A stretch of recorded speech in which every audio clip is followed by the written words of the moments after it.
timers, alam ko marami kayong questions. Unang tanong. Huwag natin pahabain pa. Huwag natin mga details. Yung general questions na lang. First timer ako. Kikita ba talaga ako sa tulad ng sinasabi ninyo? Pwede ba mangyari sa akin yun? Tama. Hindi. Ako sasagot eh. Ano yung sinasagot? Sabi niya ba? Yes. Number 2. Baka magsara din kayo katulad ng mga nagsara. Tama. Paano kami? Maibit kami sa gitna. Kakasalan namin, sasara nyo rin pala. Tama, di ba? Uy. Okay. Akala ko walang kausap eh. Number 3, bakit food supplement? Saan ka tutakan food supplement? Name it. Tumingin kasi sa internet. Diyan na lang sa EDSA. Sa mga commercial. Pumunta ka sa Mercury Drug. Ang dami din networking na food supplement. Saan ka tutakan food supplement? At lahat ng food supplement, pakinggan mo, isa lang sinasabi nila, mabisa sila. Meron bang food supplement na sabihin ganito? Medyo mabisa. Wala, di ba? Isa lang sabihin, gagaling ka. Di ba? Lahat gagaling ka, lahat may mga testimony. Kaya sasabihin mo, malilito ka, ano ba talaga? Vitamin C na lang, ang dami sang katutakang vitamin C. So, bakit food supplement? Yan. And finally, number 4, kung ako sasali, yung tanong niya, tinatanong ko. Kung ako sasali, paano yung iibitahin ko? Baka hindi naman sumali. Isayang lang, yung pagsali ko. Uy. Sige, unahin natin yung number 1. Ano ulit yung unang tanong, number 1? Wala na. Hindi talagang nakikinig. Alam mo, Pilipino, gustong-gusto yung ini-entertain. Pero pagpalabas dito, ano sabi? Di ko nga alam eh. Ano sabi? Ewan ko. Ay, sali ka. Bakit? Ewan din. Yan ang Pilipino, ha? Sige, yung number 1. Ano nga pala yung number 1? Pati ako, nakalimutan ko na. Kikita ba talaga ako dyan? Yan. Kikita ba ako katulad ng kinikwento dito? Mga kaibigan, for the past, how many years since 2005, we have created more than 700 millionaires already. Ang rate po natin ngayon, is 2 millionaires per week ang kinikreate namin. 2 tao nagiging milyonaryo linggo-linggo ho. Grabe, no?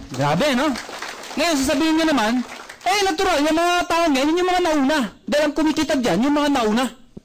May point din naman. Ito explanation dyan eh. Katulad sinabi ni, ewan ko na-explain niya. Kung ikaw to, tinan nyo. Ikaw to, ang dami mo inimbita. Isa lang naniwala. Ganun ka kalala. Isa lang naniwala, ha? Siguro sabihin natin, nanay mo na lang, pinagbigyan ka lang. Nakawala nanay mo, anak, ano pinagkakabalan mo? Nanay mo, sumali. Yung nanay mo, kinulit mo. Ang dami rin inimbita. Good news po, isa lang din na paniwala. Sino? Tatay mo pa. Yung tatay mo, walang kamalay-malay, isinali lang ng nanay mo. Dahil sa member, ano sabihin? Oy, member ka na in global. Ano yun? Basta sumama ka, member ka na. Kunin mo yung benefits mo. Ano yung benefits? Iikon ka, x-ray ka. Dinala dito yung tatay mo. Yung tatay mo, hindi uli niya to. Wala akong alam dito. Kinulit ang nanay mo. Kinulit mo rin. Buti na lang itong tatay mo, may kilalang isa. At yung isang inimbita niya, halimaw pala. Ang daming inimbita. Sumabog, naging global ambassador. Pwedeng mangyari yun. Hindi mo to kilala. Kilala ng tatay mo. Pwedeng mangyari yun. Pag ito naging global ambassador, if you will remember, itong tatlong to, pare-parehong global ambassador. Ibig ko sabihin, hindi yun ang point ko. Pinapalapakan niya, hindi pa yun ang point eh. Nauuna yung excitement niya eh. Ang point ko, sino na di ba siya?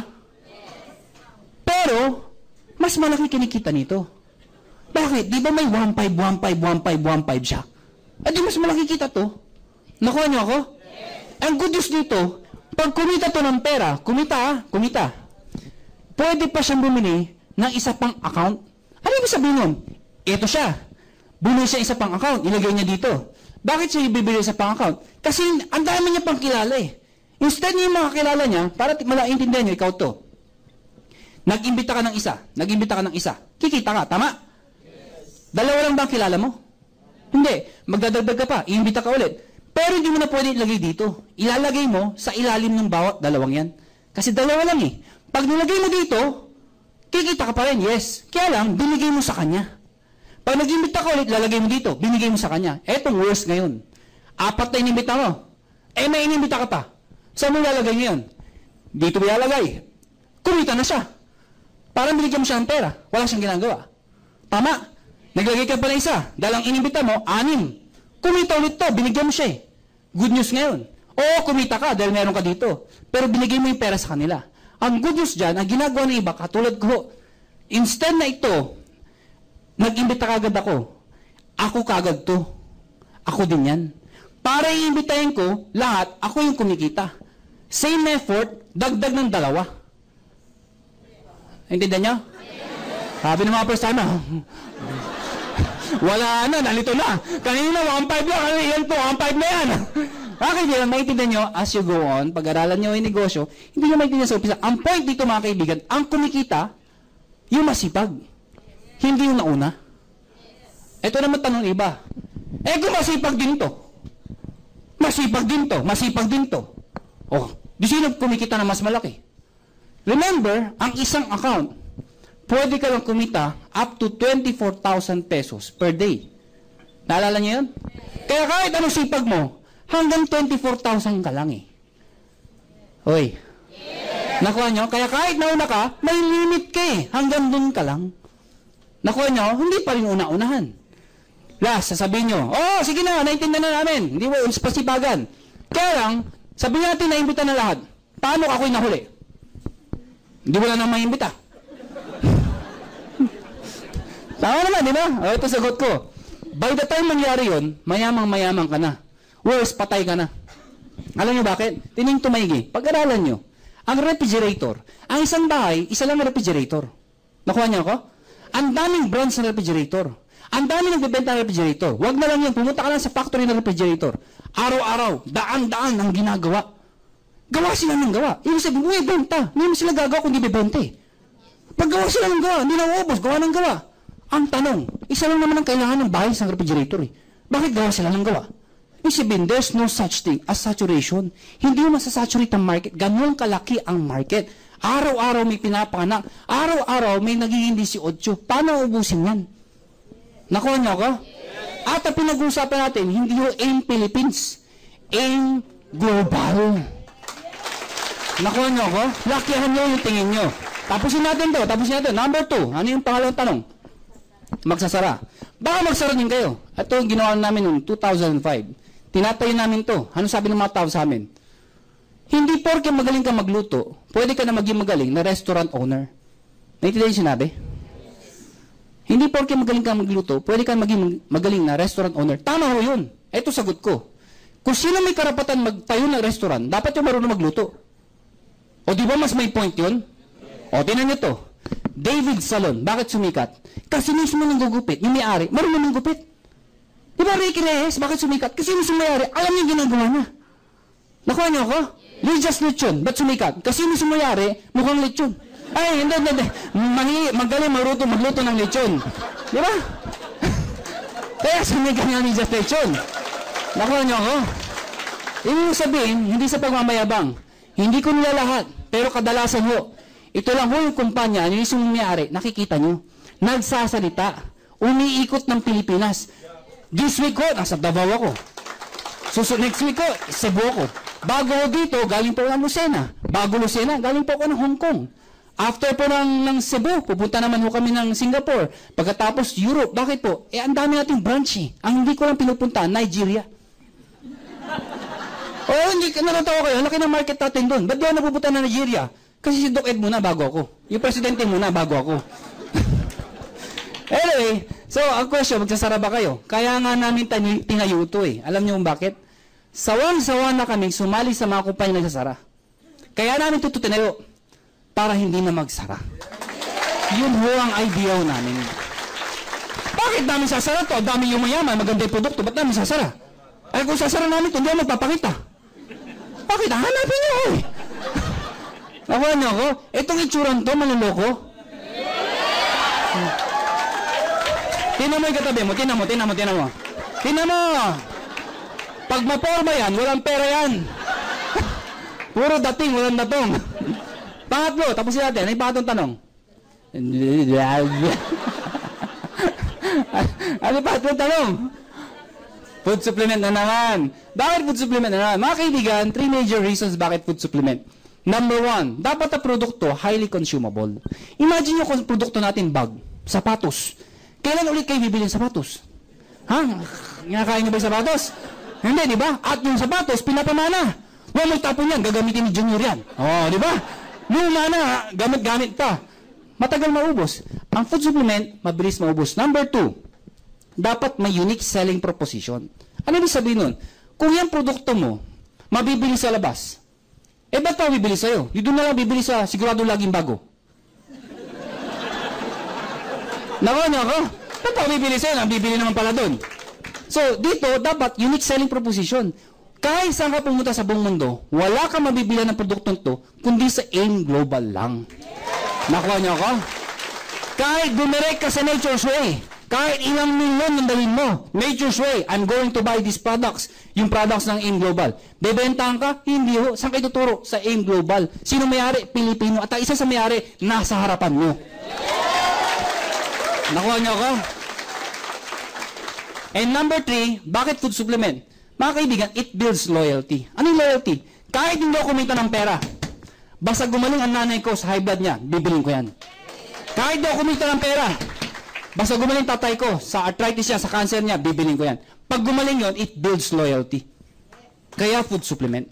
Nakuha niyo ako? Last, number 4. Baka naman iimbitahin namin, hindi sumali. Sa'yo naman yung pinasali namin. Hindi matatapos po yan. Yun lang.